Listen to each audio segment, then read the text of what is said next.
A footer is a small block of text that appears at the bottom of every slide. You can easily add a footer to include things like the copyright or the word confidential to the bottom of all your slides. If you are printing handouts, you can also add a header, such as the presentation title, which will be printed out with every slide to your audience. To add a footer, let's go to the Insert ribbon tab and select Header and Footer. So the first tab is to insert a header and footer into our actual slide.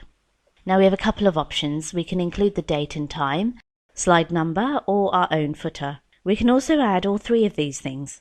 Now we know where we are going to go on a presentation, because if I place the check mark beside date and time over here on the previous tabs on the right hand side, the little black box appears where the date and time is actually going to go on the slide itself. Now I can either have the date and time update automatically, which means every time I open my presentation, the date will be automatically reflected to the current date, or I can come down here and select Fixed Date, which means I can put the date in and it won't change every time I open my presentation.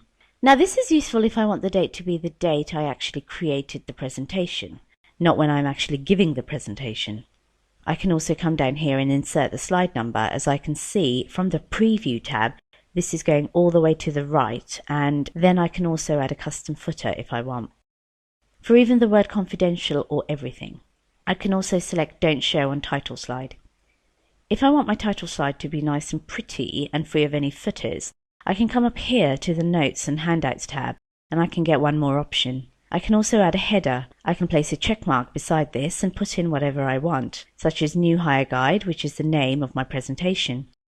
Now this doesn't get populated automatically, but it does remember what you had in them last time, if you wanted to put something new in there. When I'm all done, I can select Apply to All, and now in the bottom of all my slides I can see my footer. If I want to change who they are or how they look, I can do that from the Slide Master, and that's by going to the View ribbon tab, selecting Slide Master, coming down here and changing my footer. For example, I can highlight it and make it bigger and bold, or I can actually move the position where they are.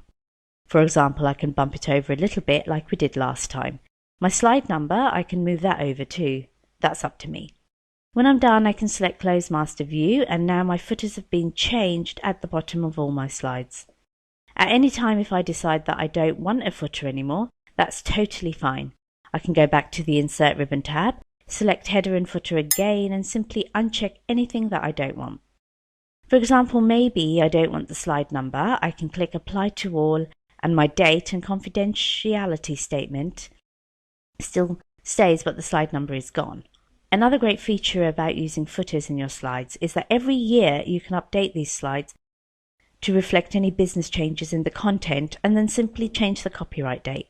So now you're only changing things in one place, and then that change will be reflected in all your slides.